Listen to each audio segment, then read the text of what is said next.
Okay. Directions are up? Directions are up. Here you are, sir. Okay. Welcome, everybody, to the first episode of hopefully Annual many episode. of the Road Trip Podcast. Road Trip Podcast? Does that make sense? I'm gonna put my sweatshirt on. Oh, you put on a sweatshirt. Just The exposure to this is be going to be comfy, crazy weird because the light's going to be flashing in and out and in and out. I still need to stop at a gas station to grab my sunglasses. Oh, yeah. We got the other ones. Oh, shoot. Yeah, but they're like... I don't know. I'm very protective of my eyes because macular degeneration runs in our family. Oh, really? Yeah. That's what Grandma had. Bro, put your seatbelt on! I'm putting my sweatshirt Put on. your seatbelt on! You're going like 15, bro. No, you shouldn't. There's some friends that like ride without their seatbelts on. All right, am I just rocking the mom? That's like a child thing to do. Ride without your sunglasses. Ride without your seatbelt on. I agree. Well, it's a dumb person thing to do. Hey, that guy had a TRC sticker. I love TRC. Triangle Rock Club. Oh. Anyways, where are we going? Straight. Welcome to the podcast, Liam. Welcome to the podcast. I drive. What do I do? Welcome them. Welcome to the podcast, guys. This is the first annual. What are we gonna call this? Name this? I had a funny idea of cousin cast, but that felt too on the nose. Cousin cast. It felt a little bit too on the nose. I like the Road Trip Podcast. Road Trip? Road Trip. Has that been taken already? I feel like that's. There's no way that's been taken. Dude, do you know how many like white guys there are that are in a friend group that go, "We should start a podcast"? There's definitely got to be like. But here's the thing: ours is different because we only do it once a year. True, ours is different because we're two white guys with extra privilege. White guys. That's right.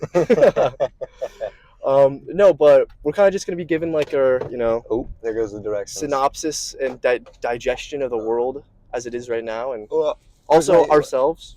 A little bit of reflection. Self-reflection, yeah. Where do we want to be? That's the first question every year. Yeah. Where do we want to be? Let's start with question numero uno. Where do you see yourself, Liam, in... Oh, it's fancy.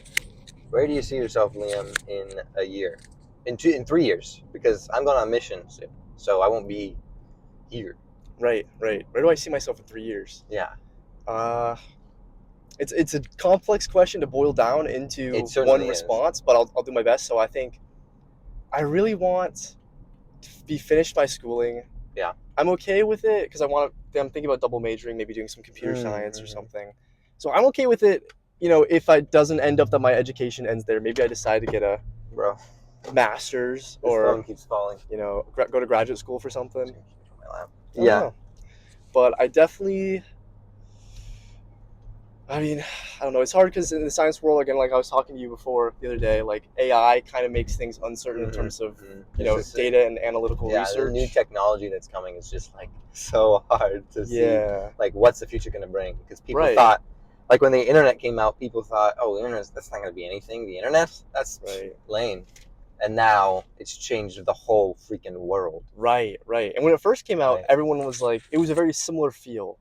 Where it was like, you had the .com boom, but then also that little bit of crash because like people invested super heavy into it, but it wasn't there yet to, give the value. Yeah. So, they had to withhold their value to get back from it. And then it just, I think we're going to see that with the AI where it's like, how long can the markets hold out this AI investment? Yeah. Waiting for it to pay back. Maybe there's a bubble. Who knows? The thing is like a lot of people I've heard, compare this to crypto. I'm like, I don't think that's at all similar, but honestly, I think we should have a section where we talk about AI because it's so relevant. But I think let's keep going with the intro. Right? Let's not delve too deep yet. Keep going with Don't delve too deep. So again, with that question, I really want to. Where do you want to be in 3 years? I want to be working on myself. I definitely don't want a kid, so that's not in the plan. Okay. Does Julie know that? Julie knows that. Okay. Julie knows that. For the next 3 years, at least. Yeah, for the next 3 years at least. And I think I really want to invest in myself. I think my goal is to invest in myself. And whether that's through personal skills, through school, through internships, just put myself out there more. And I think I've done a whole lot of investing in school. And I think when I get to that transition point where I have to go from school to work, I should have I should broaden my skill set to, be ready to apply myself in more than just one. Be flexible. Yeah, be flexible. Not be like, this is my life plan. I'm going on it for the rest of my life. Nothing's ever going to change no matter what. Yeah. And I think I'm pretty well rounded already, but I mean, you can never stop getting better. So amen to that. I think that's my goal. But I don't know. Okay. Where do you see yourself in 3 years? Where do I see myself in 3 years? Well, I definitely will be on my mission. I'll back from my mission, hopefully. Right. There's been a bunch of delays and stuff on my papers, mission papers, because this is a steeper turn than I thought. A bunch of delays on my mission papers because of some mental health stuff I was going through in like October, and they were like, oh, well, we have to wait, but like they had me meet with the family services guy to make sure to clear me, and I had like a test, like I had to clear me for all the mental health issues. And right. The family services guy said I had zero concerns whatsoever for Jacob serving a mission, and they were still like, oh, you have to wait. But I just got confirmation yesterday that my stake president, he was fighting for me, and we just got confirmation yesterday that they are sent to an apostle to be signed. Wow, that's awesome. That's really good to hear. So I will be on my mission, be back from my mission, have a second year of school under my belt, and be dating the woman I'm meant to marry, maybe. But you think already? I have a strong feeling that when I get back from my mission, I will very quickly start dating the person I'm supposed to marry. I think you'll have spent enough time deciding what you want and who you want to be. Like, I think that's one thing that I hear a lot of people talk about good about missions is like you really find not in helping others, you find more of yourself. Mm-hmm. Kind of, and you get that independence where you're really truly on your own and having to solve your own problems. And and that's a big thing. As like with all this mental health screening and stuff that I had to go through, they do that mostly because a lot of people who go on their missions go right when they turn 18. Right. And so they haven't had any experience whatsoever in terms of living on their own, living with roommates, dealing with the budget, making their own food, doing laundry, just like chores. Like that, they're just used to their mom doing everything for them. And so there's that big screening process to make sure that people who can't handle that don't go on their mission right away. Right. They have some opportunity to learn and grow and do that.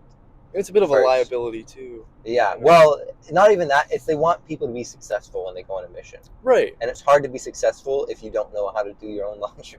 Yeah. I imagine that would be true. And so, Snuggleburger's calling you. Mr. Schnuggles. Bro, we got to pick up. Tell him we got to pick up. Oh, goodness. Okay.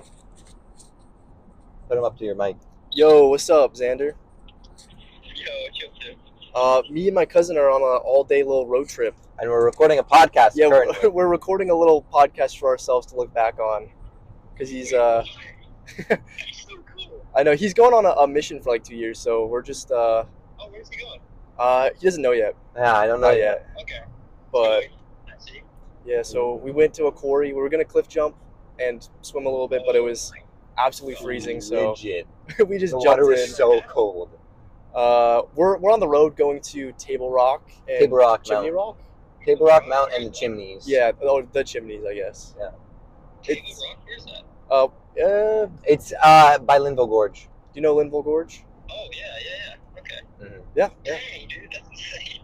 Yeah, dude, I don't know. Yeah, We picked this Saturday, leave at 8, get back at 8. We planned this road trip like a few months ago, and then I was like, one Saturday I'll just call you and see if you want to go. And I did that last Friday. I was like, okay, Saturday we're doing it, and so we're here. Yeah. But dude, that is actually the coolest thing ever. Enjoy that, bro. Dang. Thank you, bro. Thank you. Tomorrow, then. Oh my god. Dude, yeah. I mean, I'm probably gonna be studying my ass off tomorrow, but we'll see. Special time to tell me about it, though. Yeah, for sure. We'll have to catch up. All right. Catch you later, bro. Peace, See ya. Snuggleburger. Peace. Okay, I gotta say, we'll get back to what I was saying in a second, but that guy, his last name sounds like a Rick and Morty character. It does. Mr. Schnuggleburger's Mr. not Schnuggleburger. real. Not a real person, not a real name. It's also spelled goofy too. Yeah. It's like Schnegelburger. It's very silly. It's funky. But I love it. Anyways, come for my mission, dating someone who I want to marry, maybe. Yeah.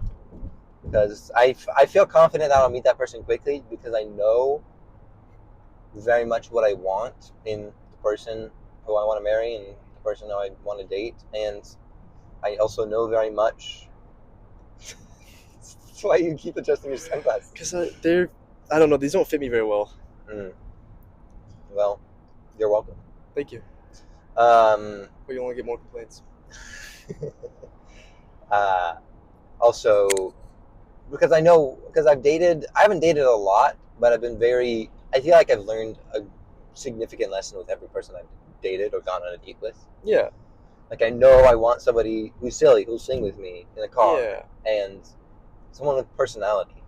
Yeah. Like, there are so many girls who I've met who are, like, so pretty, but I'm just like, you have no personality at all. It'll be like you meet, like, a girl and she's stunning, and then it's like she's chronically online and just doesn't have a hobby. Or it's basically, or she's just a chameleon. Like, she doesn't have a personality of her own, and she is who she's around. Yeah. That's one of my friends on my other side. I'm not going to say their name because it would hurt her feelings very badly. Mm-hmm. But she's like, I don't understand why no one dates me yet. Like guys will just date her for a little bit. Yeah. And then break up with her. And she's like, I don't get why. And it's like, because you're beautiful. But then they get to know you. Also, I like the fact that you said I'm not going to say their name or hurt their feelings. Did I just say it out loud? Name drop them, Oh, bro. my goodness. That was totally on accident. Sorry. This isn't, no, we're going to, it said 30 miles. 131. Do I have an exit number? 131. 131, cool. Oh, shoot, there's a person there. Freak me. We'll call that number. We'll add a counter somewhere of times we've almost gotten into a car crash. Oh gosh, I do not want to see that. I do not want to know. Bro, idea. We make this a live stream. Yeah. Poggies. Yo, chat, Pog. Oh, Stefan's in the chat, bro. We almost died. Salutes for that. Dude, I think it'd be even funny if it was like a TikTok live, bro. No, that's so cringe. TikTok live is so terrible. What? Thanks for the rose. So much brain rot. Thanks for the rose. No, please, somebody don't send a galaxy yet. No more galaxies, Don't send it. Don't give me money. I hate galaxy. Oh my, no. Yeah. You see that with the fake crying filter?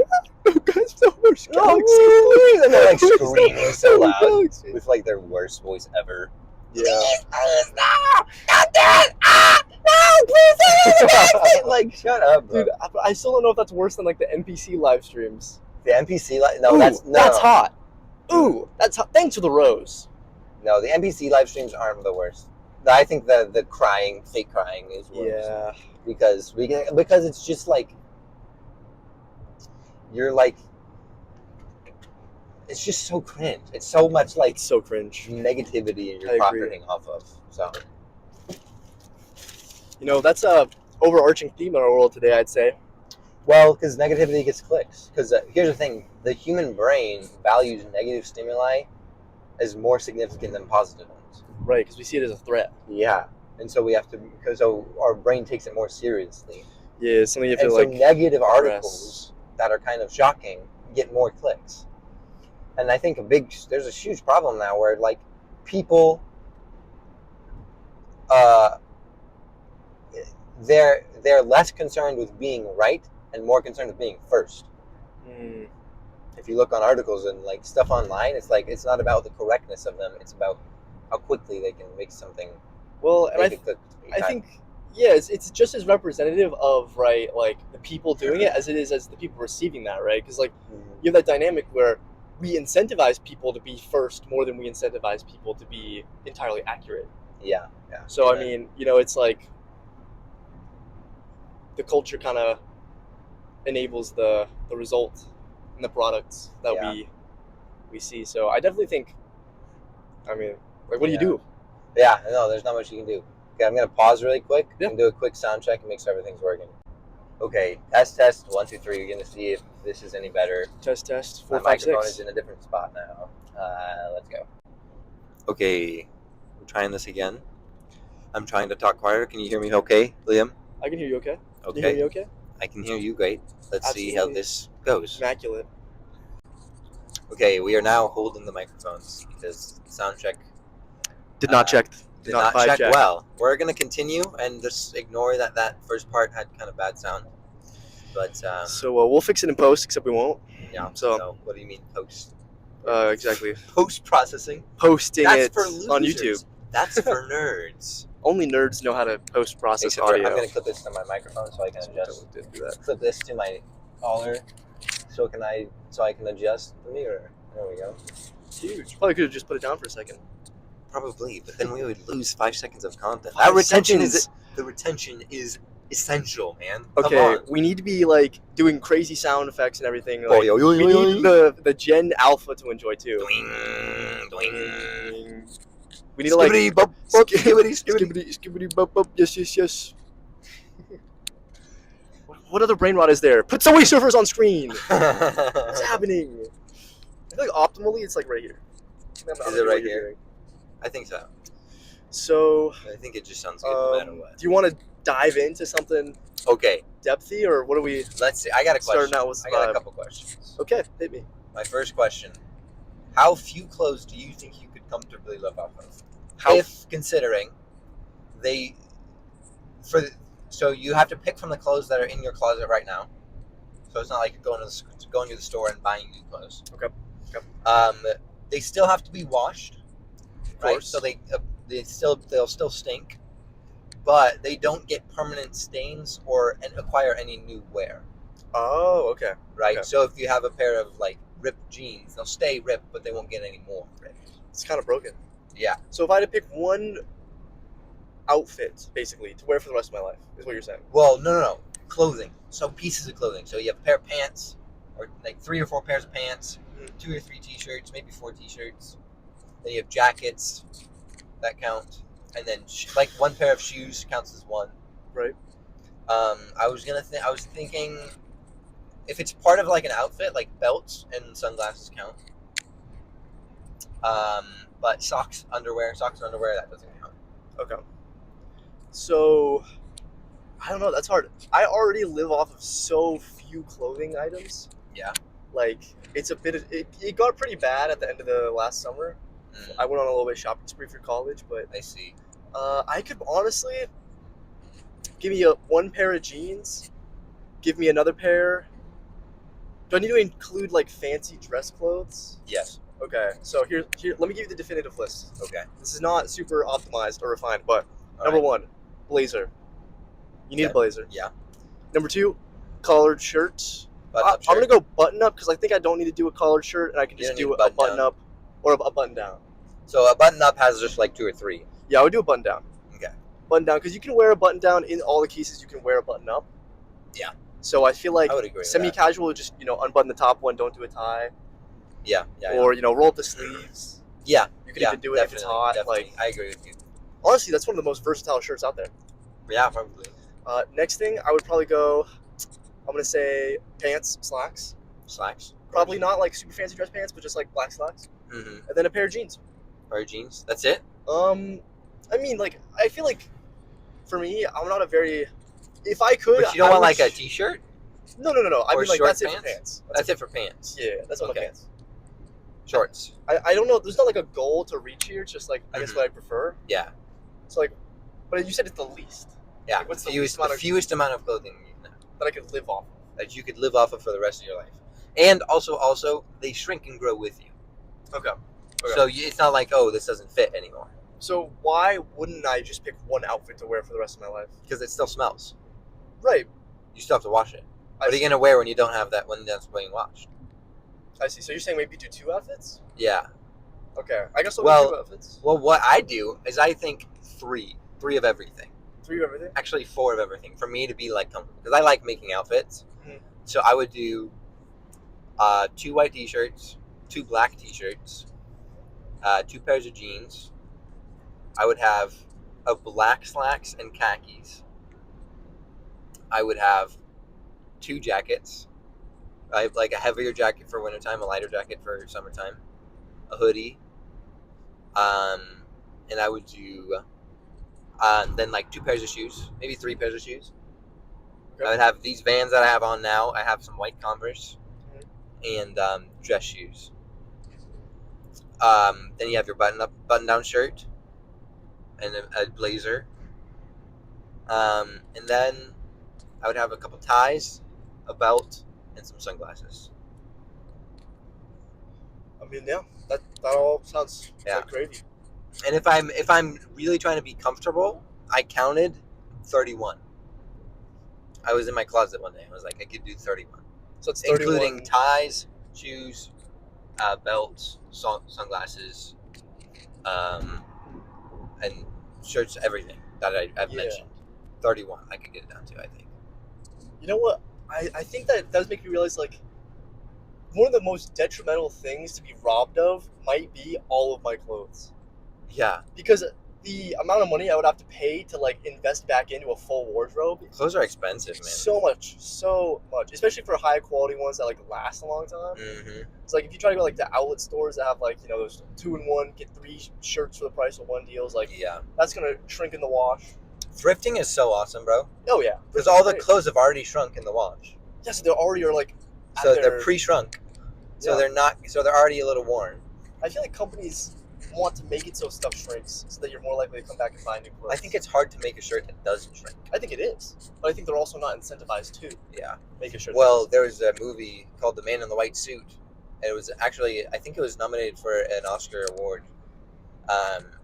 Where basically this guy makes these clothes that are so perfect, out of this new fabric that's so perfect, it doesn't stain ever, it doesn't wear ever, it's perfect. And so it's a white suit because you can't dye it at all. Yeah. Right? And it's it's like the whole movie's about like working class people and capitalism being against quality because that means people won't buy new stuff. Right. Which I disagree with, but... Yeah, I think... Move your phone. Sorry, I'm gonna put my elbow here. I think it's definitely true that culture is always going to change, and what people will always want new things. Yeah. There's fun in novelty, so I think saying like, even if you have everything perfectly the way you want it, you're still gonna want more stuff. I mean, you look at millionaires, you look at billionaires, and they're still like, I have all the cars I want, I'll buy a boat. I have all the boats I want, I'll buy a yacht. I have all the yachts I want, I'll buy a skyscraper. Or a plane, or private jet. So it's like you'll always want more things or else you'll like have no reason to live anymore. I agree. So I definitely think like I don't buy in on that philosophy. That I think companies want consumers to believe that's true because I really think it is though, because look at planned obsolescence. If you make stuff that's really good and lasts for a long time, people don't buy new things. I think it's more that... Because here's the thing. I wouldn't have a new phone if my iPhone X still worked. That's true. I would still have an iPhone X. But it doesn't work anymore. And so I was like, I'll get the new phone. That's fair. I will use this phone until it stops working. And I think... Here's the thing. I think both of us were raised very privileged. And in upper middle class white family homes. Yep. And so we were, especially you, were used to getting like new technology. Sure. Right. Your dad has a 4090 graphics card, right? In his computer. No. He has a 2080 Super right now. He hasn't upgraded in a while. I swear I asked him, "Do you have a 4090?" and he said yes. But anyways, he might have bought one. I don't know. He has a crazy 4K TV in his room. In his office, and he's got super high tech. He's all about the newest high tech stuff, right? Right. And I think he passed that on to you, but I don't think that's what most people do. I don't think like that at all. I think I have my MacBook's from 2020. It's 2025. I mean, my laptop's from 2020. Yeah. Here's the thing: is like, I think you're right. There is a point to be made about the fact that like I'm more used to expecting newer technology more frequently. Mm-hmm. But even with that being said, I do think the way the markets work is like, I think, to your point, if I have, let's say I make boots as my living, I'm a shoemaker. Yeah. And I make really good leather boots that last forever, 10 years. Yeah. That's not going to be a returning customer until for 10 years. Yeah. So the likelihood that they'll buy your product that's, advertising the same use case and properties is zero. They already have it. They own it. Yeah. But I think it does like what if you had the iPhone X, but then they came out with this new iPhone that like had this software that made everyone 1,000 times more productive, and it was like I don't even know what that would look like, but it was just this super phone that everyone had to have to work in society. So it's like, instead of it being you need to buy a new one, companies are constantly innovating on making something that's more. But my phone works great how it does already. Why would I need anything more than this? I can get along fine with this. You might not. That's the thing. I think most people are like, yeah, that'd be nice, but I get along fine with what I have. I agree.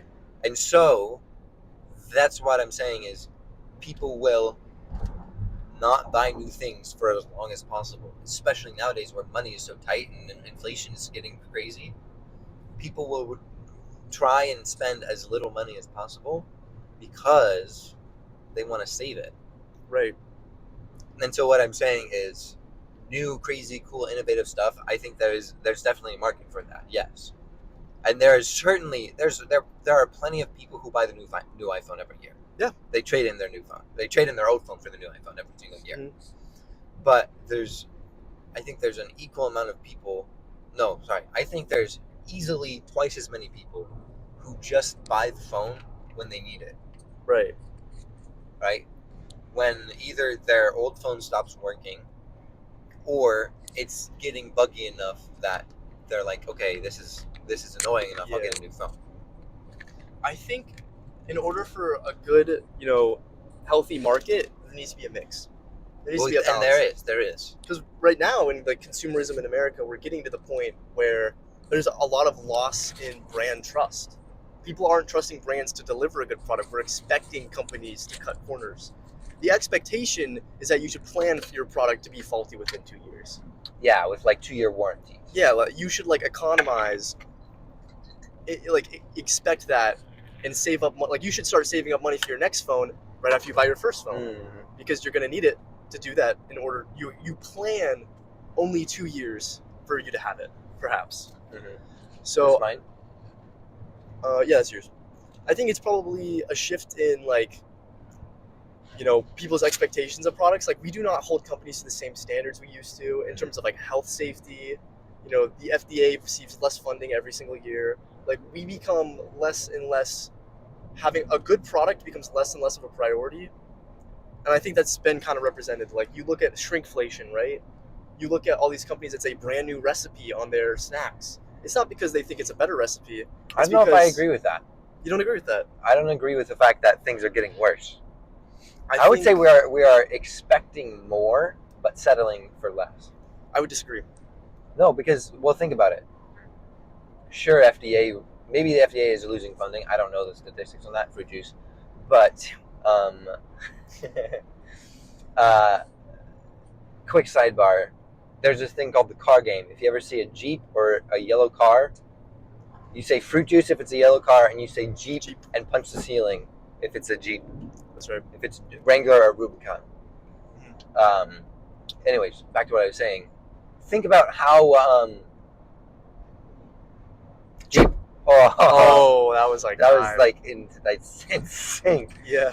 But think about how nervous people are about Red 40 and chemicals in food and stuff. Yeah. So I would argue that people are wanting more from companies. I think people are. It's not about. Because people will want more, because the same people who say, I'm worried about Red 40, I'm afraid about eating Red 40, are the same people who are still buying products with Red 40 in them. I don't think so. I think so. Because if there were that many people complaining about it, and that many people would stop buying products with Red 40, then companies would stop putting it in their products. Well, guess what? Red 40 is about to be banned by the FDA. And it's about damn time. Because it's been banned for 10 years by the EU. Yeah. And it's legitimately cancerous. Cheap. I mean, Red 40 is literally poisoning our children. What's that? 4 points? 3 points for me? I don't know. I can't have a coherent conversation and also be paying attention to the road like that, bro. Wow. I guess you can't drive while I guess you can't drive while we're doing this podcast ever. Well, okay. If I'm driving, it's a lot easier to subconscious or I don't know, Well, I'm just keeping an eye on this lane here. Yeah. I don't know. Anyways, so I actually here's the thing. I think America is one of the best countries in the world because the freedoms we have, and also the land is so beautiful here, and it's hard to find that in Europe because it's so old there. Everything has been kind of developed. But I do think that Europe has better healthcare for you. Like it's cheaper and mostly better. Better education. Better education, I think. We're 36th now. And better cities, better public transit. Much I would better. never ever want to live in an American city, but I actually dream of living in a European city because, like, you can walk in a city. You don't have to have a car. Yeah. In Europe, you can get throughout all of Europe without having a car because public transit is so good, and so is like literally just every like socially oriented program. Yeah, it's better by every metric too. I mean, car accidents percentages way down. Yeah, it's actually really funny. There's a I think it was an airline, and they were advertising like we're gonna try and do better to have our flights be on time, and it was a news program. And they were like, we're doing better. We actually can show you like more flights are on time, and then the cameraman pans up and zooms in to the flight thing where it's like these are all the flights, and like every single it's like 4 in a row that are delayed. Every 4 aren't delayed. Oh. So like almost every flight is delayed while they're saying, yeah, all flights are on time now. We're doing much better job with that. That's such like a comedically cool yeah, the cameraman was like totally like so on point there. Very self-aware. Okay, is it weird that I'm hungry? I'm hungry too, I feel like from the hiking. I should have said that like 10 minutes ago because or 10 seconds ago, so it's Chick-fil-A there. We'll pull over in the next exit. That's good. We'll do a food review. Bro, that's a segment. Mukbang. So let me ask you this because I think this is an interesting question. Why do you think, and I also think America is one of the greatest, countries in the world. Mm-hmm. I personally believe that. But why do you think it is? Why do I think it is? Because I think a lot of those aspects and cultural feelings and American ideology, I think, is kind of, being less represented today. Well, I really think. These are my blind spots. I really think that the diversity in America and all the little subcultures you can find and the communities you find there are amazing. Jeep. What's the yellow car one? Fruit juice? Fruit juice. Doesn't count for service vehicles, though. What? Yeah. Okay. That's always been a rule. Never saw it. And so, like, all of the little micro communities and, like, being able to own weaponry and the culture around that and the enjoyment people have of that is awesome. And also the land ownership is amazing. And just the people in America are amazing, I think. Okay. Right? Yeah. And the cultures that you find, all these little small subcultures, fruit juice, I think are beautiful. I do think... And I think there's less of that in Europe. But I don't know, because I don't know a lot about Europe. Yeah, I think there's a inherent beauty to the individualistic nature of America, where like if you want to go to a country where you can really explore yourself and like represent yourself as an individual in the world, America's the place to go. America's the place to go. And I think, because there's the societal dynamic, right? Protection versus freedom. So the individual versus the group and how much you want to benefit each. I think Europe does a lot of benefiting the group, right? So many directions. 131. Yeah.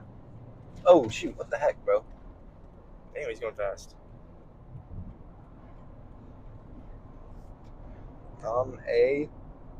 Put the counter to 2. Huh? I said put the counter to 2. Put the counter to 2. Show me the directions. I just need this. I need it in my hand to see it. So you're going straight, I guess.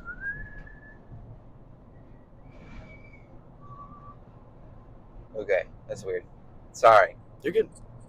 I'm distracted. The culture in America, I think, is great. And like all the little subcultures that you can find here. Yeah. Like noodling. In Louisiana. Do you know what that is? It's where you go catfishing with your hands. That sounds pretty sick. I will agree there. This is the wrong way. Oh. Hopefully that's okay. Yeah. It'll reroute us probably. I don't know how much that added to it, but 323 is our next exit.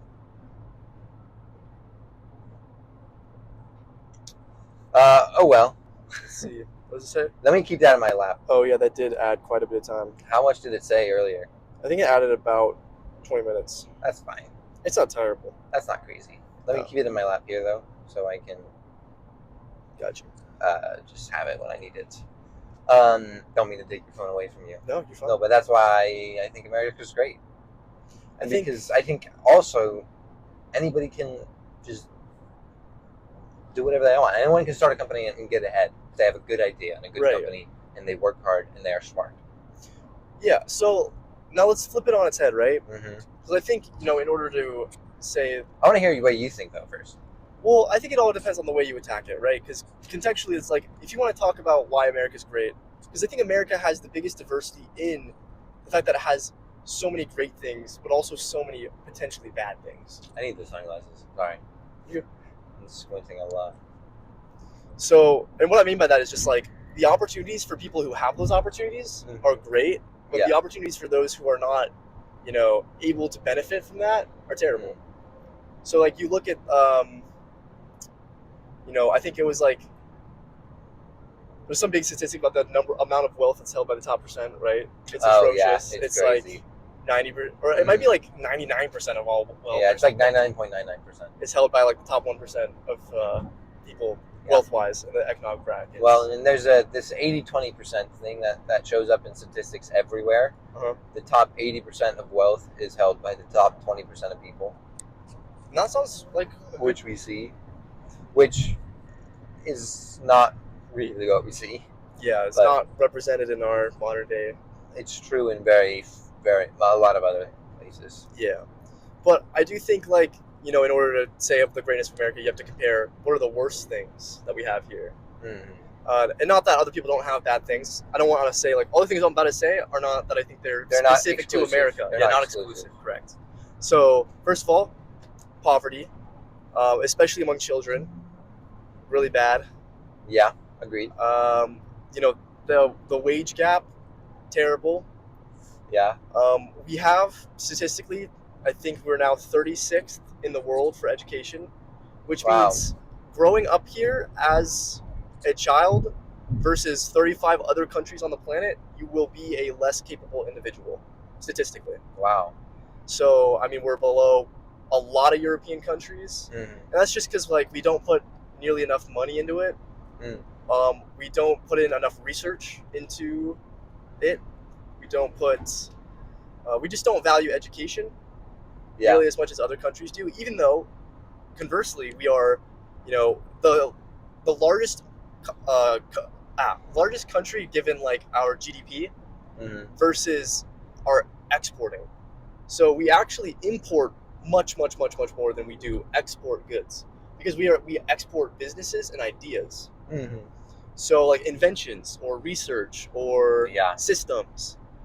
And I think also there's that thing where it's like the average.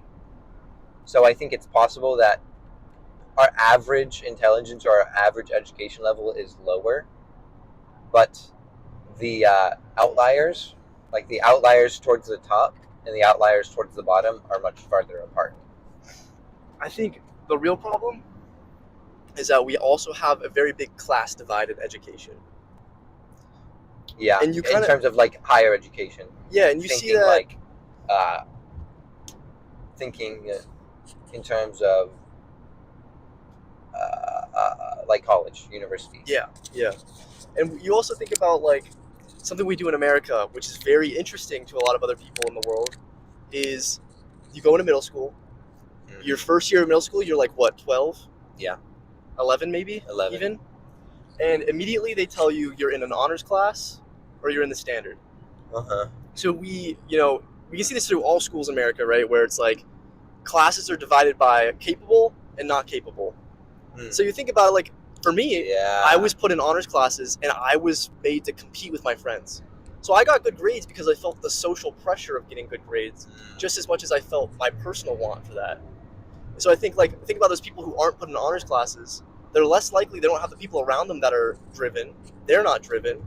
And also, they don't have the support structures to be driven because the teachers are like, this is the not smart class, so they probably don't want to put their resources as heavily towards that class, especially since they're not getting even paid enough to put as much resources as they put into their kids already. I don't think that's why teachers teach, how the teachers teach. I don't think it is consciously, but I do think to a certain degree that if you have a kid, because a lot of that, not being driven is seen as acting out or being less like respectful. There's some truth to the saying, like, oh well, and this is where I think a lot of cultural divide comes from. Mm-hmm. People say, let's take this food exit. People say, like, if you tell someone, no matter who they are, how smart they are, how intelligent they are, if you tell them you will never be successful, the system is rigged against you, and so no matter how smart you are or how good you are, you will fail no matter what. Right. They will fail no matter what. Yeah. But if you tell someone that you can achieve whatever you want, no matter what someone else tells you or how hard it is, it doesn't matter who those two people are. The person you tell is going to tell them you can succeed will succeed. And the person you tell won't succeed. Let's get some food here. Yep. I think that's true. I think it's totally true. And so there's this whole thing where people like advertising that the system is rigged and like, oh, poor people can't get ahead or black people can't get ahead. I think it's a self-fulfilling prophecy. I think it is. Because if you tell someone they're not going to succeed, they won't. Right. Especially if you tell someone they're not going to succeed from the time they're born, from the time they can talk, they're not going to succeed. And so I think saying that is extremely detrimental to and kids. The most damaging to people. I think so too. I think it is the fact that we celebrate conformity to an overwhelming extent in America, to the point where, again, like, if you're we are setting up a class divide by perceived intelligence. Pause. Bojangles? Bojangles. Yeah. Continue. We're setting up a class system based on perceived intelligence of a unintelligent group, and these kids see these kids that are doing well and are put in the honors group and go, oh, those are the honors kids. They internalize being less smart than them, see themselves as less capable, and that probably honestly might also be like self-confidence is dwindling in the newest generations. I think part of that has to do with social media. I think so too, but I think because maybe the kids are turning especially to social media because they don't. I think social media, and I really think it's an unrecognized epidemic. I think it's an unrecognized addiction, like an opioid epidemic. I think so too. That was in Salt Lake City a while ago. Yeah. Where people, like, it was an outbreak of an addiction, fruit juice. And so Where's the next yellow one? Where are they? I really hope that the mic totally blew out when I did that. Where are they? Where is she? It's an unrecognized addiction epidemic, which I think is damaging the youth. Like, I do not intend to let my kids have phones or nothing like that. Yeah, I think like they can have phones. Let me rephrase that. Mm-hmm. Very restricted use. Right. And one big thing is you have to instill those restrictions from the time they start using it. Right. Because so that it's not their brain. Well, here's the thing.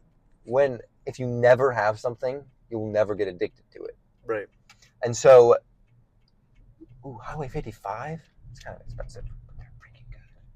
What is it? Highway 55. It's like a burger place and shakes. I don't know. I think if we're eating out all 3 meals, it's kind of heavy. We gotta pick our battles. And the eating. I don't know if I can afford more expensive than Bojangles. Bojangles is cheap, bro. Yeah. It's like $9.75 for what I get. That's what I'm saying. I would just go Bojangles. I mean, if you want to go, I love you, Highway 55, but maybe not. We can flip a coin. Siri, flip a coin. Get heads, Bojangles.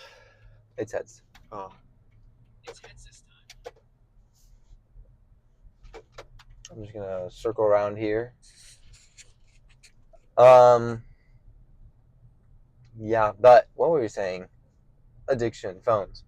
What I was saying is, when I was a kid, my parents put restrictions on my phone and on the internet and stuff after I had already been on the internet for a long time. And so it felt like, oh, I'm missing something now. Like there's something that has been removed. I want to get that back. And so I found the ways to get around the restrictions and stuff. Yeah. And so my intent is to have those restrictions on from the time they're born. Right. Right? So that they don't grow up thinking, oh, there's something I'm missing. Right? It's always like, oh, I just never had that. What the heck? This is the weirdest parking lot structure I've ever seen. That's EMS. Look at this person's trunk, bro. That's crazy. My ex-girlfriend is an EMS cadet, EMT. Interesting. And so is one of my best friends. That's cool. Yeah. Good on them. Shout out Haley. Hope you're doing okay. But also screw you. Screw you. Okay. Fair enough. No, she was a good person. Just didn't work out. Nah. Fair enough. Looking back, she was not my type. She was very quiet, not silly. That's my type, silly. I like silly girls. I'm big on silly girls too. Thus, dating a theater nerd. Yeah. We have to go around. This is so weird. This is weird. This is quite odd. Hi, trucker. With no... Trucker with no truck bed. With no, what's it called? Trailer. That's right. That's the word. No, I definitely think you're right about it's a dopamine addiction the same way that any other drug delivers dopamine to your brain, right? Other drugs. I think the point is like other drugs, they stimulate you so that you get dopamine from less stimulating interactions. Yeah, but social media does the same thing in the reverse, where it creates as stimulating interactions as possible. Okay, pause. We gotta get some food here. You said pause it while we eat. I said pause what we're talking about. Not pause this. You said pause while we eat. I thought that was like a command for me to pause it. 468. So is it just the sandwich? Yeah, the combo. It's the combo, and it's only 468. Yes, it's 768 for the combo. Yes, sir. Yeah, so combo. And you got a star for your first one? Yeah. Okay, I'm so confused. This has been so complicated. Yeah. Thank you. You want to put this in your side cup holder? There you go. You can toss this out on this one. Oh yeah, I have a second cup holder. So this is what we got right now. We got here, and then I have like this fancy little thing here that comes out. That's pretty fancy. Mm-hmm. I'm excited about this biscuit though. I've never had this. Usually I go to Bojangles like every day after work. Mm-hmm. And usually it's I always get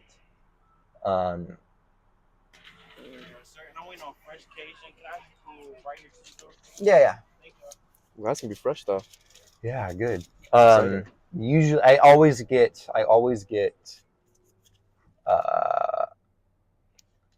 a 4-piece chicken supreme meal, which is like chicken tenders, with you can end this for now.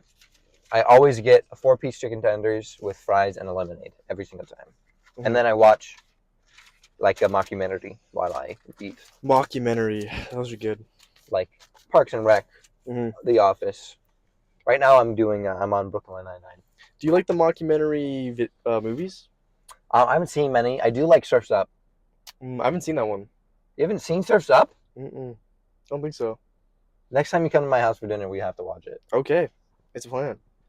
I do like, what is it called?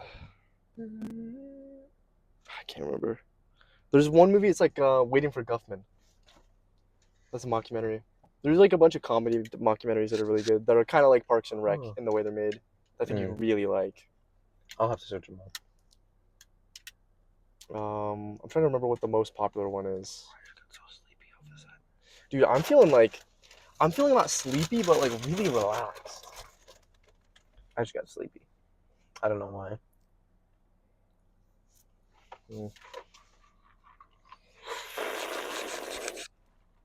They haven't given us our straws yet. I know. It's so terrible to give you your drinks and not your straws. Here's your drinks. No straw yet. No straw. You don't need it. What straw? Straw? What's that for? I mean, we have straws from our other drinks. We can pull Is out. this? Do you think this is? No, it's not. Because remember when we went to Smokies, the OG road trip. The OG road trip. I love how we don't have that one because we're going to be referencing it so much. Oh, true. They're never going to know. And It's a like, myth. what? The OG? It's a myth. One of these days we'll tell the whole story. One of these days. But,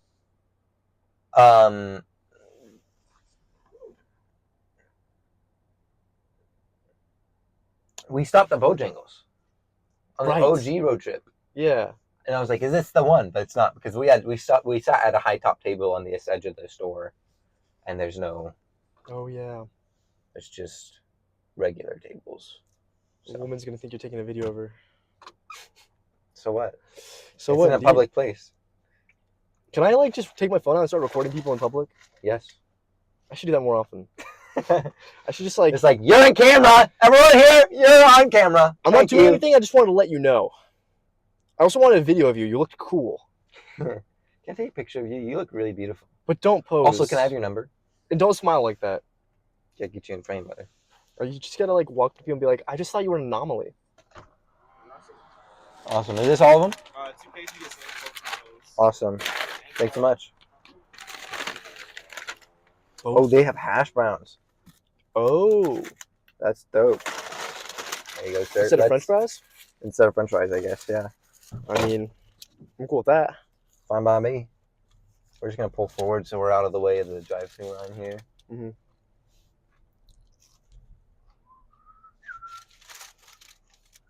All right. This is his first time trying the Cajun filet biscuit. This is my first time trying anything except for chicken strips and regular chicken at Bojangles. I don't know if I'd say it's better. I don't think it's definitively better, in my opinion. But I'd say it's up there. You're right. I will say, these hash browns are much worse than Chick-fil-A's, number one. They're just so big. And also, than their French fries. Yeah, I'm not a huge fan of these. French fries are way better. I mean, these taste more fresh than French fries. But no, I've had fresh Bojangles French fries. They're good. Yeah. They're so much better. I think these are just too thick. I think they'd be better if they were thinner and more of them. I have this from, we stop at Chick-fil-A for our breakfast, and I have this from that.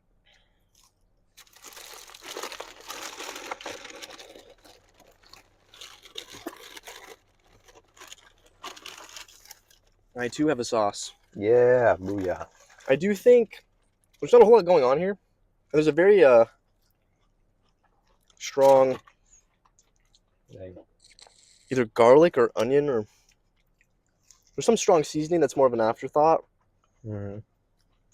I can't put my tongue on it. I can smell it, and I can tell. I think it's garlic. Let me see. That's called vegetable oil. Is that what that is? Yep. It's just the oil that this is cooked in. With ketchup, these are pretty good. Yeah. Fun fact, ketchup was originally made, not of tomatoes, but it was fish sauce. What they would do is they would basically bottle fish, salt, and water, and vinegar, and then let it ferment for a couple of months. Wow. And it smelled rancid. Maybe a little bit.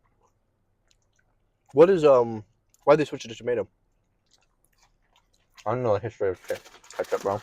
You sound like you knew it, bro. No, I knew that little factoid. I see. That's the end of the depth of knowledge. Mm-hmm. Mm-hmm. Well, I'm a big fan of chicken, that's for sure. Mm-hmm. Although, the burger did sound good, though. But I think it was good we got drive-thru anyways, because we're also a little bit in a rush. Podcast. True. We would have missed food review. Food review. All right, I'm moving on to my sandwich. Me too. Here's your straw. Thank you. What's the real kicker? This is the best way to open a straw. You just peel it, and you go like this. Hey. I would not say that's the best way to open a straw. The real, See how much he's struggling? No, I'm trying to get the... I got my straw after he did, and he's still... No, I'm trying... He's just doing my...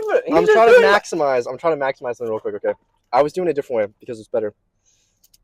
Is there already a hole in this end? Yep. Because you poked it on your leg. You gotta really make it a dense point on the end of your straw. Mm-hmm. Shove it in there to get that air resistance, build up pressure. That's what she said. Shove it in there to build up air resistance. Shove it in there. And pressure. Shove it in there is what she said. Okay, maybe a little bit too much there. That was pretty good. Reasonable. This is Cajun? Look at this.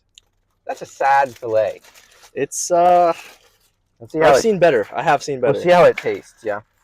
So the biscuit's very dry. You're definitely gonna want your drink like.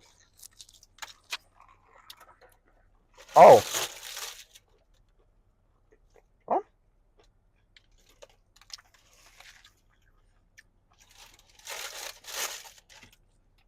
Pretty good. I think I've had this before. I like with American cheese. Mmm. It's pretty good. This is a good one. I think. My thing about spicy sandwiches is I don't usually like the spicy sauce they put on it. Mm. I like it to be a hint of spice, but I want to taste the chicken. Mm. And I feel like a lot of spicy chicken sandwiches, you don't really taste the chicken, you taste the sauce. Do you like Chick-fil-A? That's the reason why I don't like the spicy chicken sandwich at Chick-fil-A. Really? Wait, no, I do like the... Sorry, I was thinking of Popeyes for a second. Yeah. Chick-fil-A one Popeyes, I love. I love the spicy chicken sandwich at Chick-fil-A. I've only had Popeyes once, and because the first time I had Popeyes, it was the driest chicken I've ever had in my life. Really? Yeah.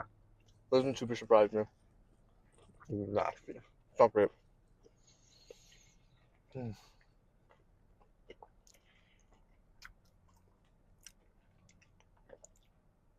You know what I just realized? What's up?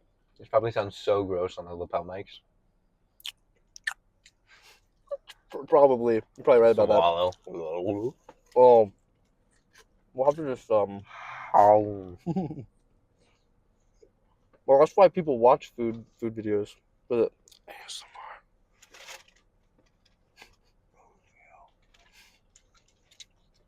Hey guys. This is the Cajun fillet biscuit. It's kind of exquisite, delectable, dynamic, and robust.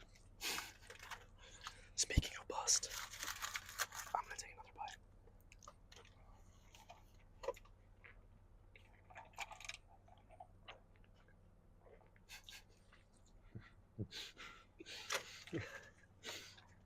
What's going on here? Why do I feel like there's a tension? Bet you our whispers are quieter.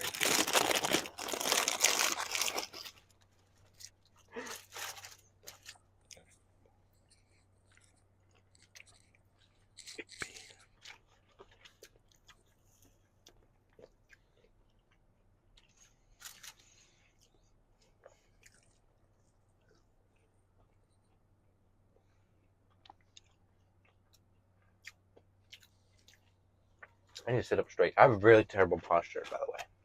My posture's not amazing either.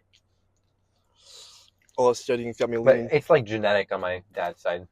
Yeah. We're cousins on our mom's side. You share our mom's side, but our dads are not related. Thankfully.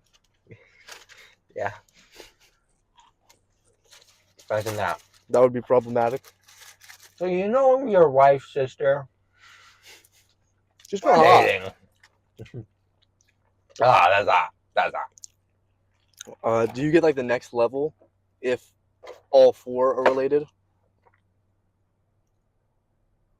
You mean incest? I mean, I'm not gonna make any claims here. I don't like to throw around that word. Because here's the thing.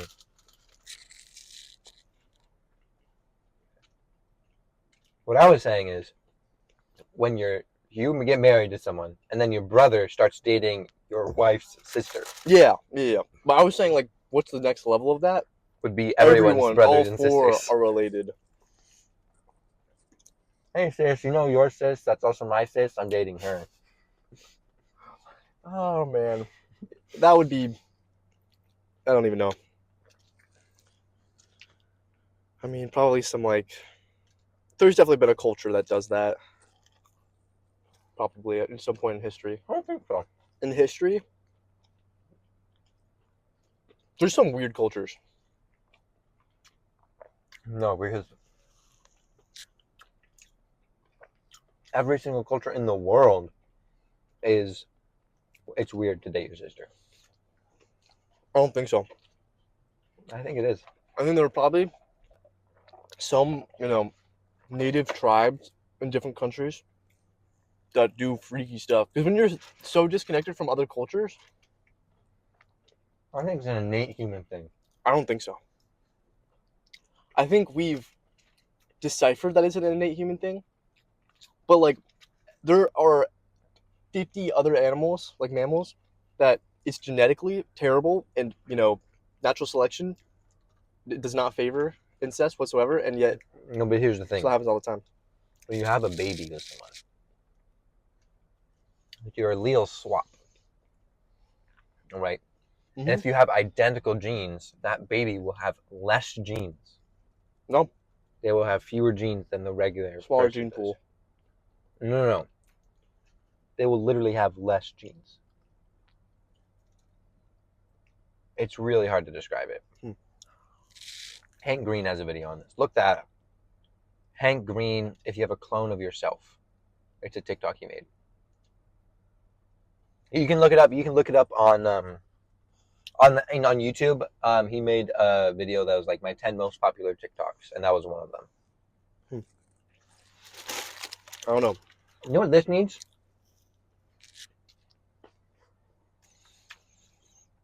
It needs some sweetness. Honey. On any chicken biscuit I've ever had, it always wants some sort of honey or sweetness to it. Yo, where's my Bo-Berry biscuit? Will you pay for it? No. Hold on, here's your receipt. Oh, maybe not. Yeah. Dang. This is mine. But he said, but they was the same price. Yeah. $7.68 for each. Unfortunate. That's okay. That's a great price. Mm-hmm. I mean, it wasn't a ton of food, but for a good little stop and snack.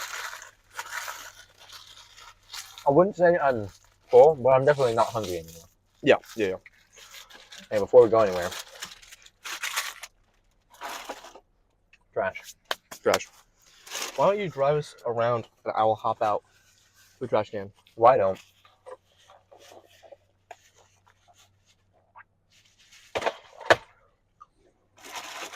You stay here. I go inside and use the bathroom. And also throw this away. You know, I should probably come inside and use the bathroom too. Just so we don't have to stop again.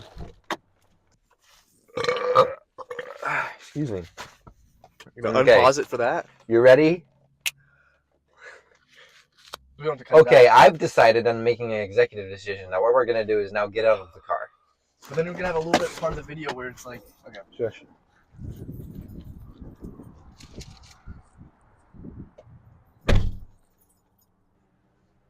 3, 2, 1.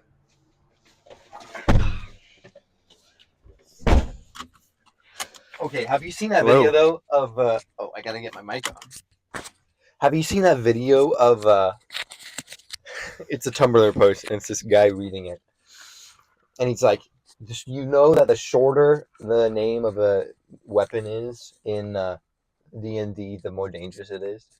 Don't get me wrong, you don't want to get sliced up by King Aethor's Edge of Annihilation.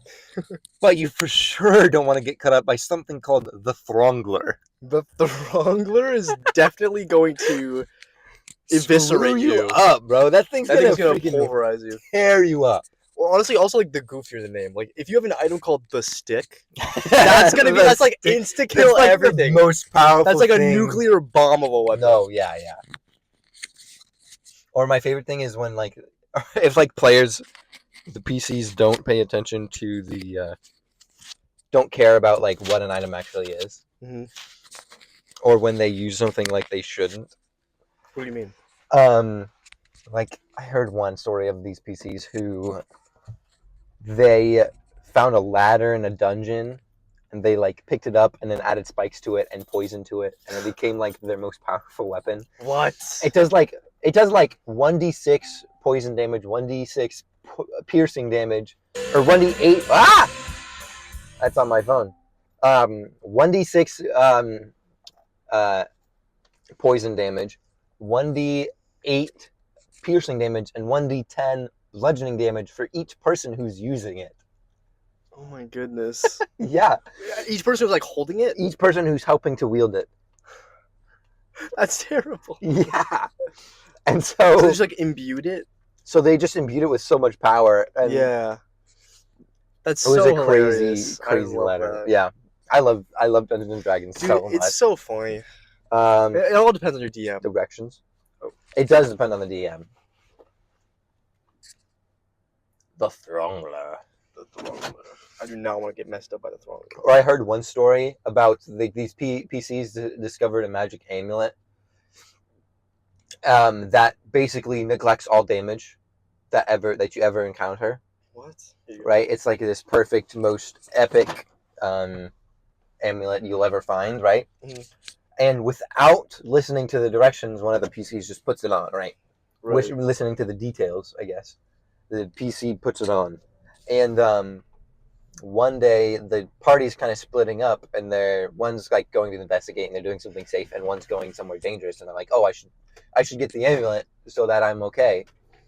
And then so the guy takes it off and hands it to him. The instant he takes it off, every single spell that's ever been cast and ever been absorbed by the amulet is released all at once. What? Yeah. Oh my goodness. And so basically it's a TPK. Total party kill. Yeah. Because they didn't listen to what it is. Mm-hmm. I don't think it was. I think it was like 3 or 4 out of 6 people died. Dude. Yeah. That's nutty. That's terrible. Mm-hmm. But also really funny. I know. I mean, like, you just gotta read the fine print. Yeah. Read the fine print, baby. Dude. My friends want me to DM a campaign. Yeah. Do it, bro. I'll join it with you. I mean, it'd be back at Charlotte, so that might be hard for you to... Zoom. You could zoom in.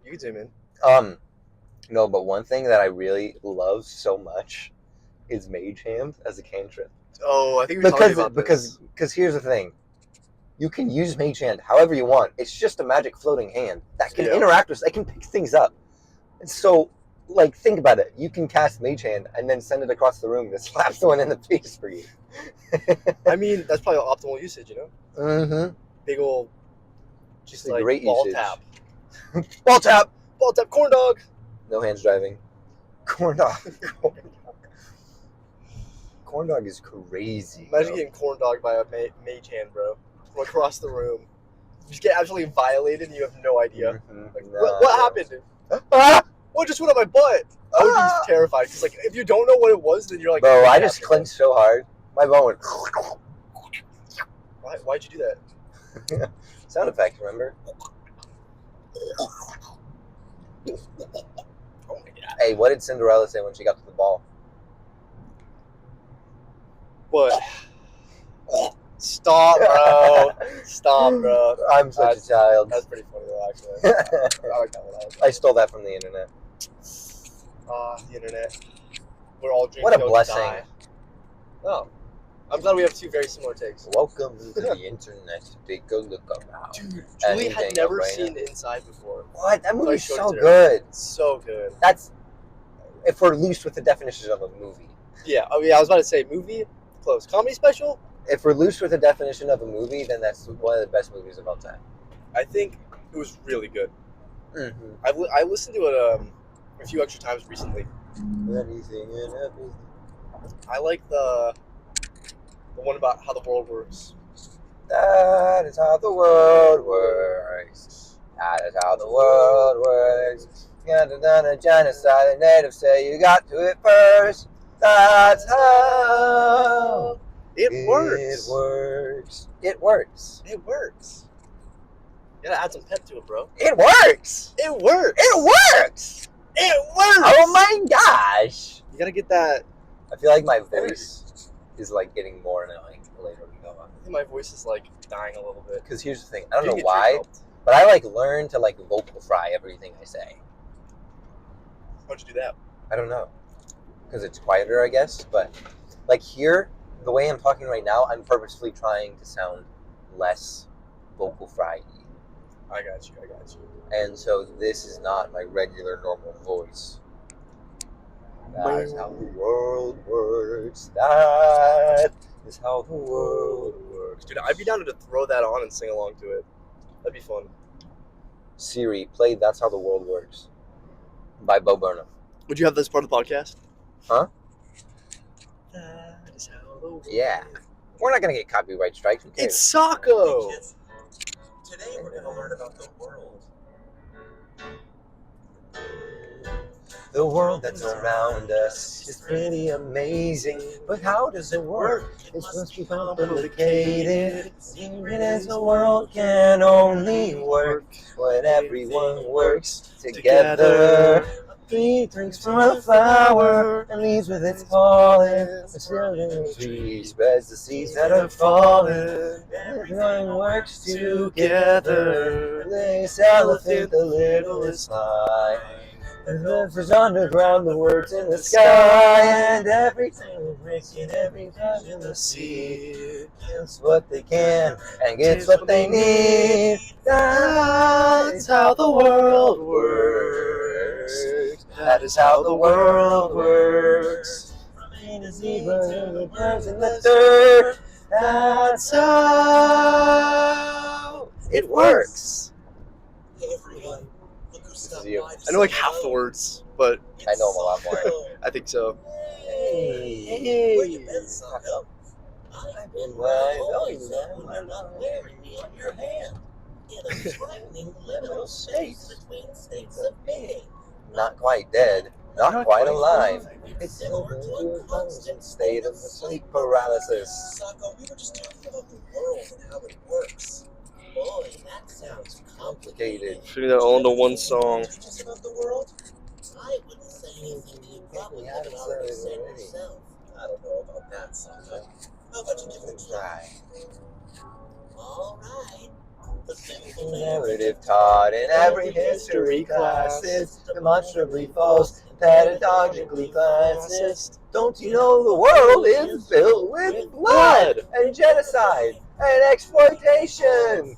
The global network of capital essentially functions to separate the worker from the means of production. The FBI killed Martin Luther King. Liberties inherently third, and the neoliberal fascists are destroying the left. And every politician, every cop on the street, interests of the pedophilic corporate elite. That is how the world works. That is how the world works. When the natives say you got to it first, that's how it works. It's crazy that I know all the words. Fruit juice. No! Yes! No! No! No! Dude, it's the first one I've gone well, like, I don't know, I wasn't paying At attention. all. The first one you've done at all, really. Oh my goodness, I was... Sorry, guys.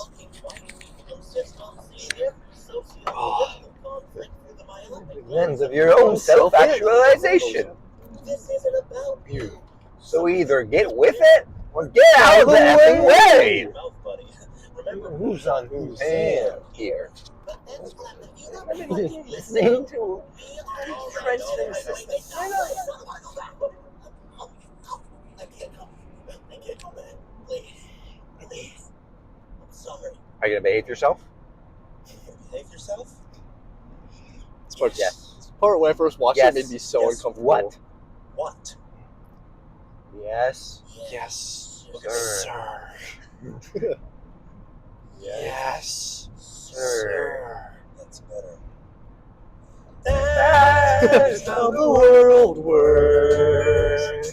That is how the world works. I hope you learned your lesson. I didn't, it hurt. That's how it works.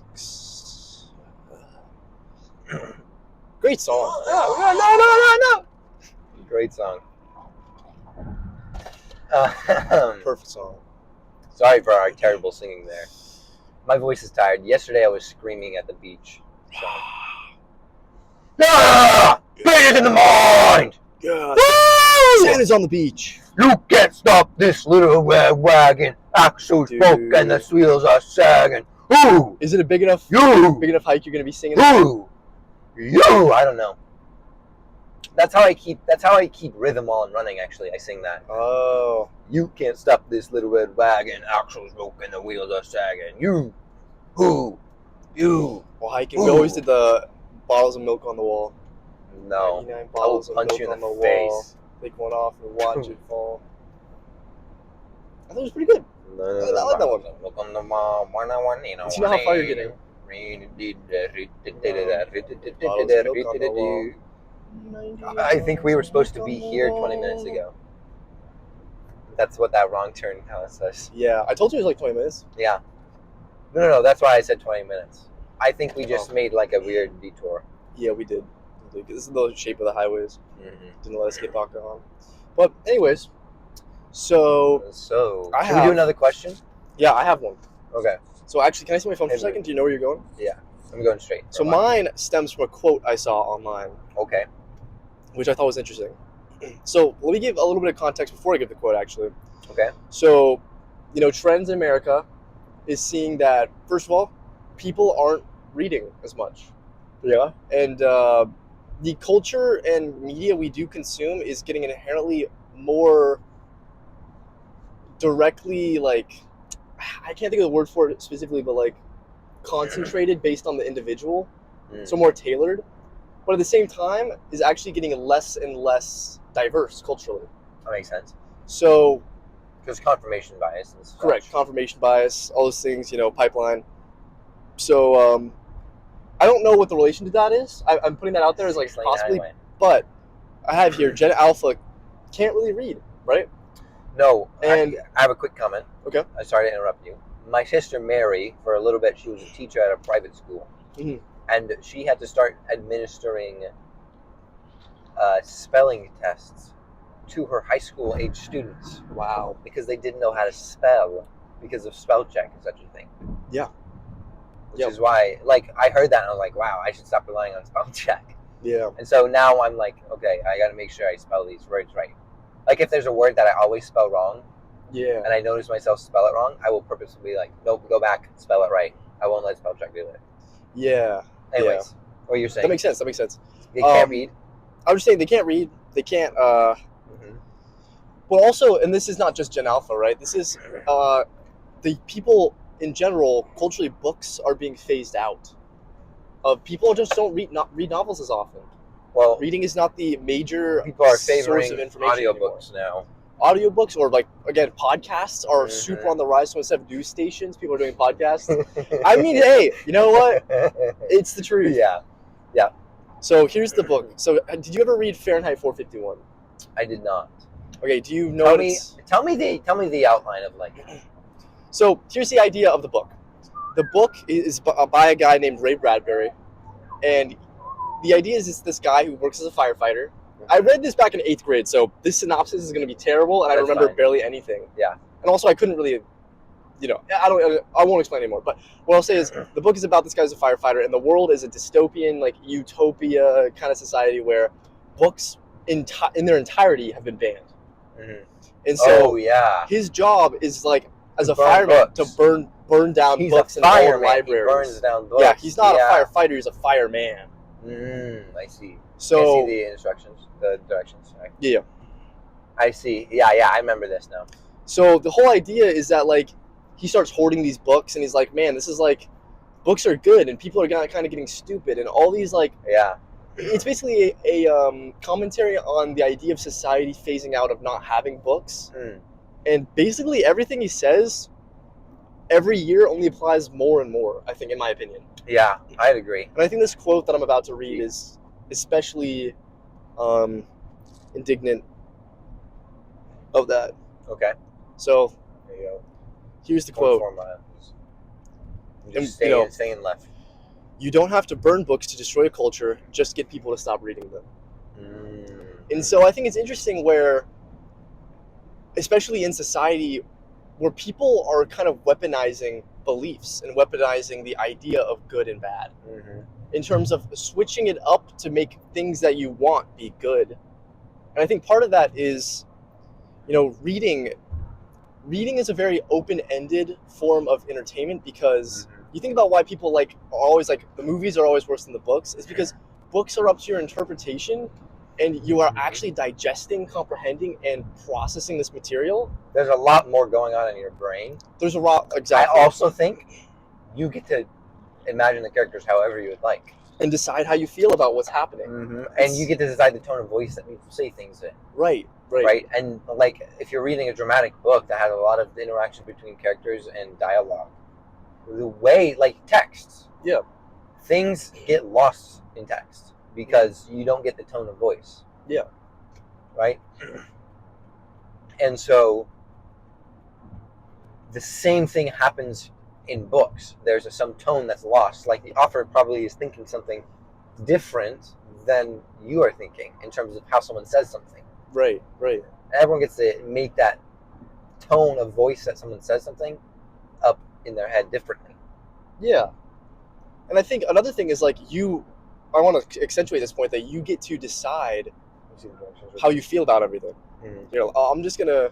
It's 103 in 101 miles. Oh, so chilling. You do not even. We chill. You got that. Yeah, you can stop that. So 103. It's 101 miles. I think there is a point to the idea that if you train people not to seek out information, they won't want to. They won't.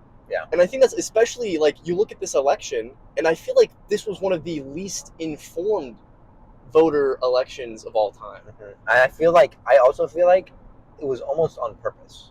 I think it was. Kamala Harris didn't have any, I looked. I was like, what does Kamala Harris, what's she going to do when she's in office? And I couldn't find anything. I mean, I think it was especially... It was a lot of her campaign was just blaming Donald Trump for everything. Yeah, I think it was a difficult... Her whole campaign was a very uphill battle. First of all, she had, a fraction of the amount of time to campaign as Trump did. So she just... Yeah, and definitely. She wasn't expecting... She didn't build a platform. She didn't build, all these different policies. She didn't have a campaign slogan until, the last month of the election. Yeah, because she didn't have enough time to actually set up, to list her policy, to go and do rallies. Biden was in the race for so long. I know, and they dropped out last minute. I think she would have had a better shot and could have done a better running. I'm not going to say she would have been a better... I don't know. I didn't like Kamala. I don't like Trump more.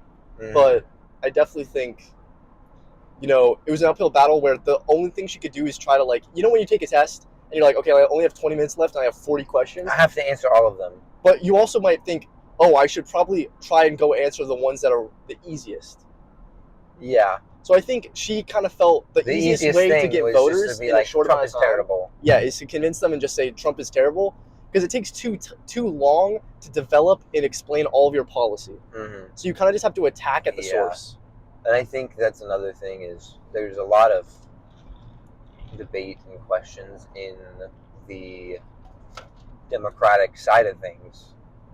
And I think she just isn't an experienced debater. Yeah. And so she didn't know how to really do interviews and stuff. I actually voted mostly, that election, I voted mostly on the vice presidential debate. Because that was so respectful, that was two good guys having a conversation about stuff they disagree on. Yeah. Right? And I just liked the positions of J.D. Vance more than I liked Mike Pence's. Which is, that's mostly the reason why I voted Republican. Right.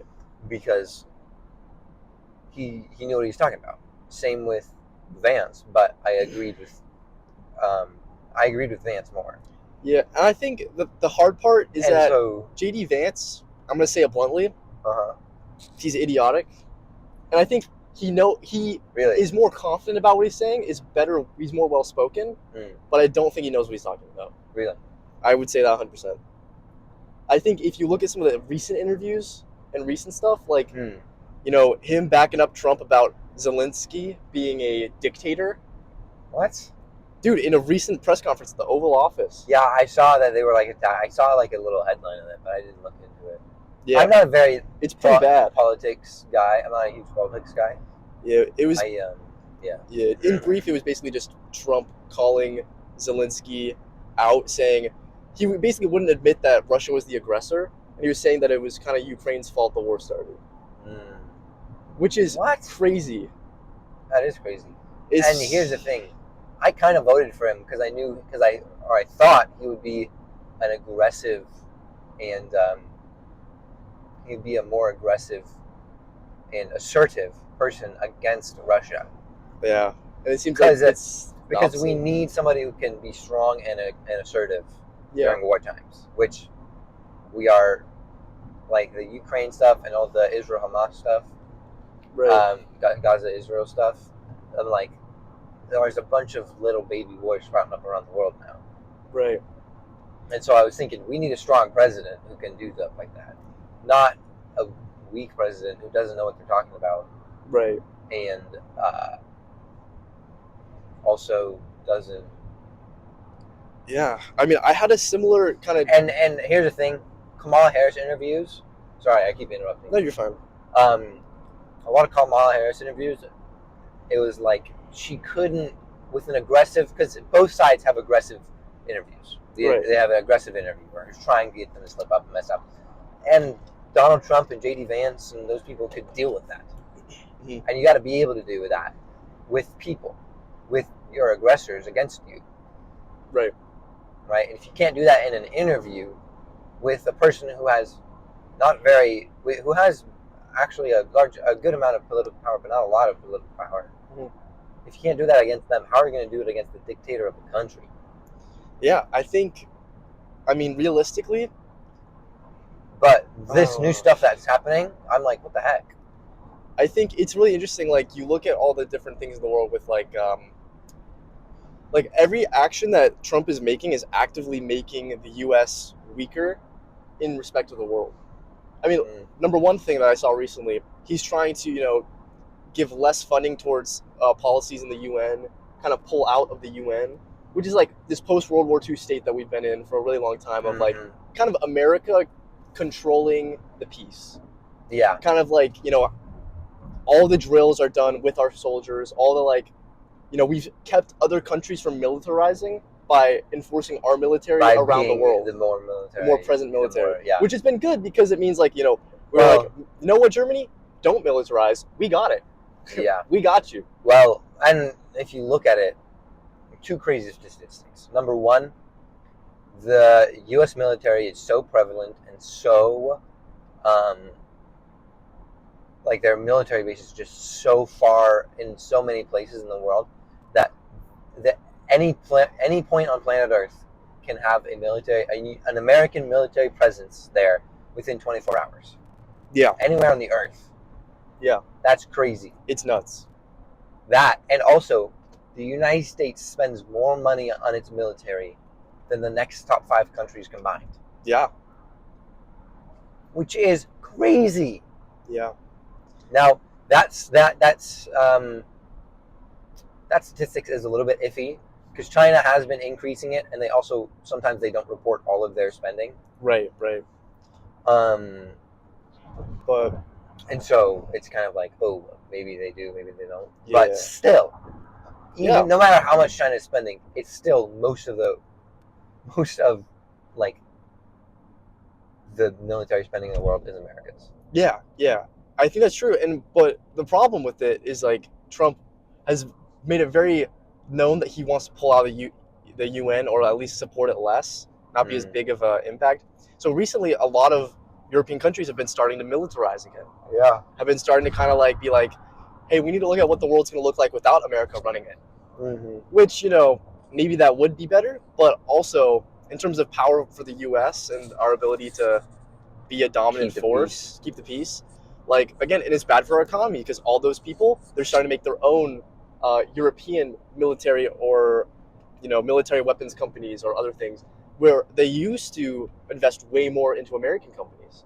So you see, like, dude, there was a senator that like insider traded on one of the European defense companies, and like bought incorrectly, because he knew that there was going to be policy saying less support to the UN. So when that passed, those companies all shot up in stock value. Mm-hmm. So, I mean, it's definitely like that gives them more power. It gives us less power over what weapons we sell them. It gives us less power over making the money. Because, like, yes, he's right. Oh, they're ripping us off because they're making us pay for their military. But they're also buying all their military equipment from us. Yeah. From our military companies.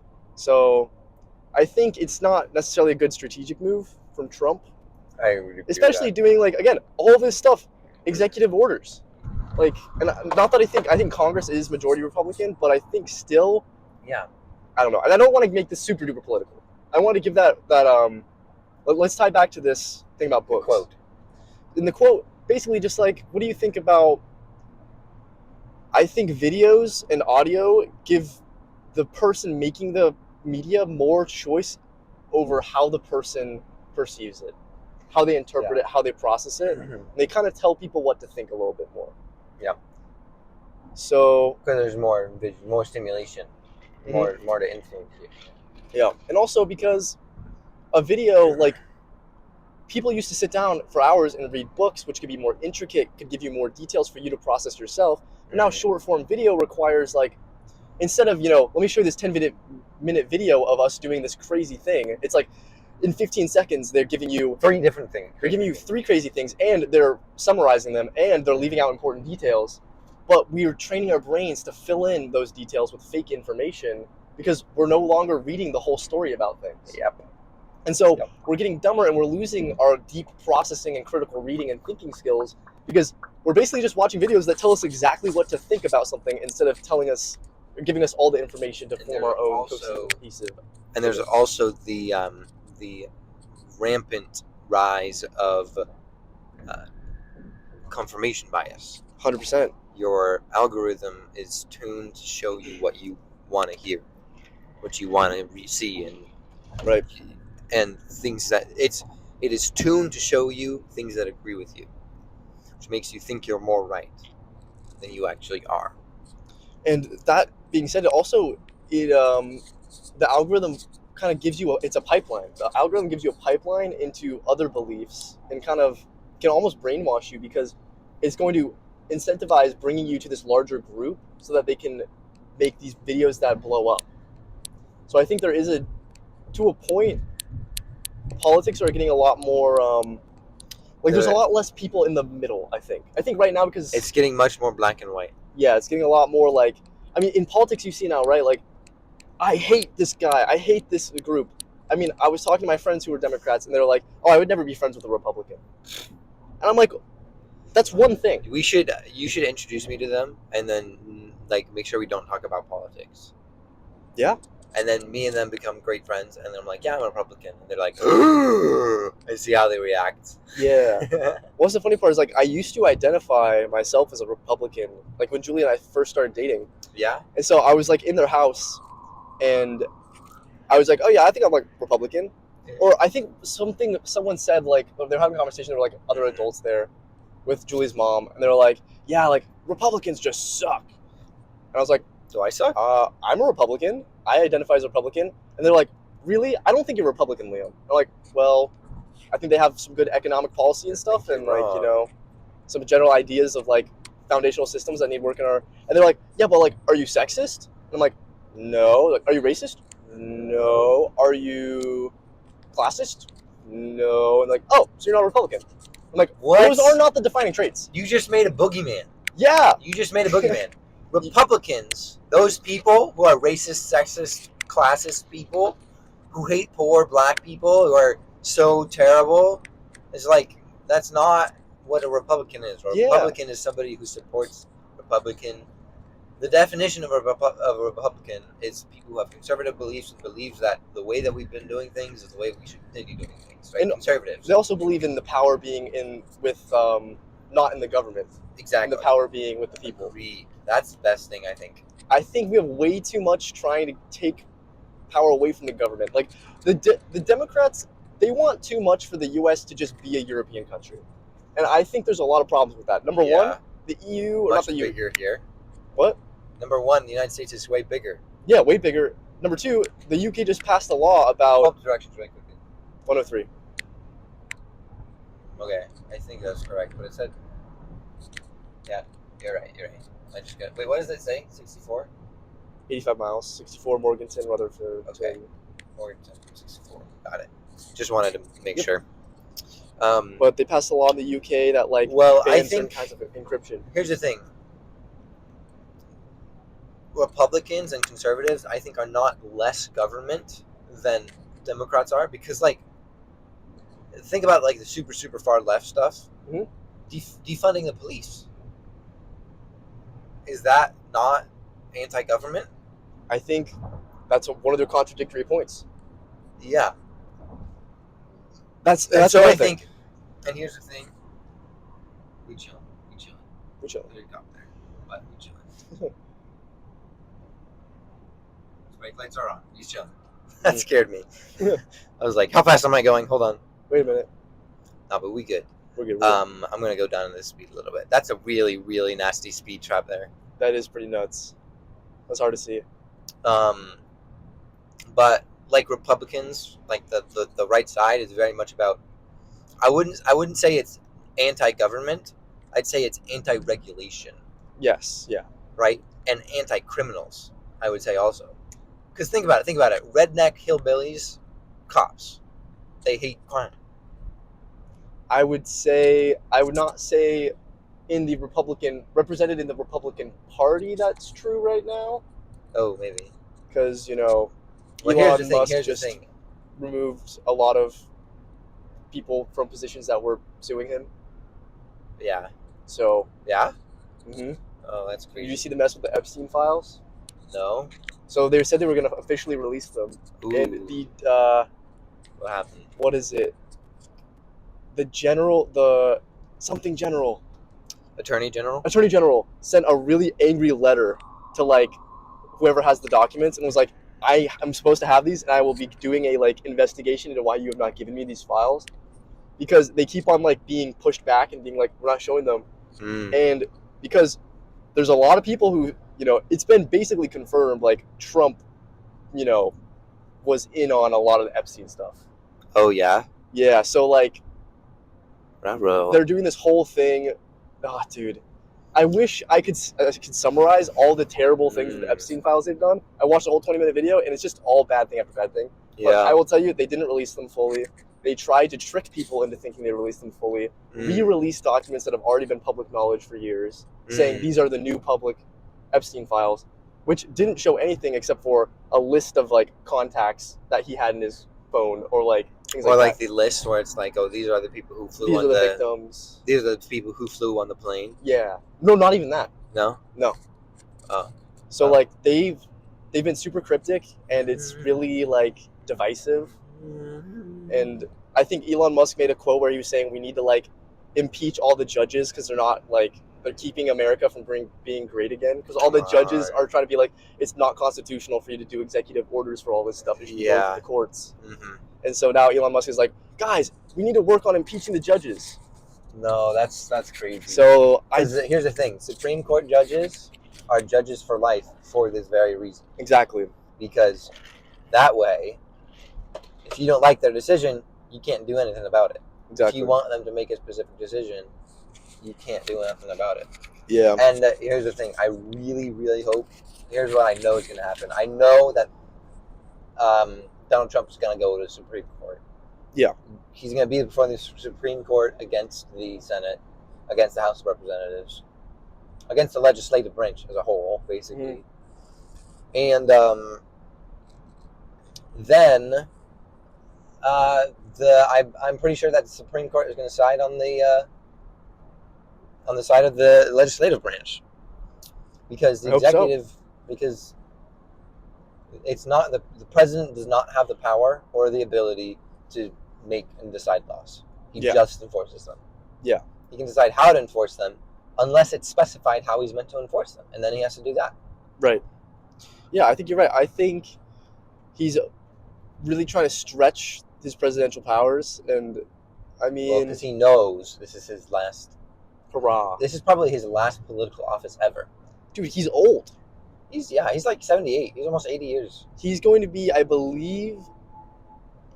How old is he? He's like 70 something. Let me see. I think he is like 78. 78, yeah, he is.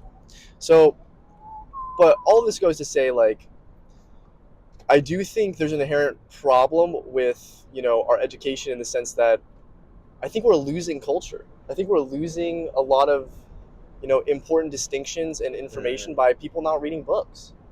Yeah. And we don't even have to get rid of books. We don't even have to, get rid of, scholastic articles, news journals that are trustable. Because as long as people are more excited about the idea of looking at dramatic things that are villainizing each other and creating more separation, they aren't going to seek that other information out. People like being confirmation biased. Of course, everyone People like everyone wants to hear that they're right. Their face. Of course, they want to hear they're right. Yeah. So it's Why wouldn't they? I mean, yeah, that's one psychological trick you can play. If you want to tell someone they're wrong, tell them they're right. Tell them what they're right about first. Tell them what you agree with first. Yeah. You're like, you're true. That's right. But also, yeah, that's how you do it. Anyways.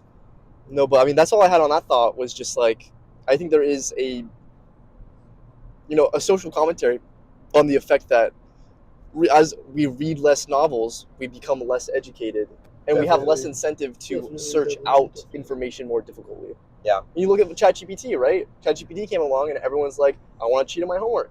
I don't want to do research. I don't like." I think it is important to keep our minds sharp. We can use a tool without dulling our mind.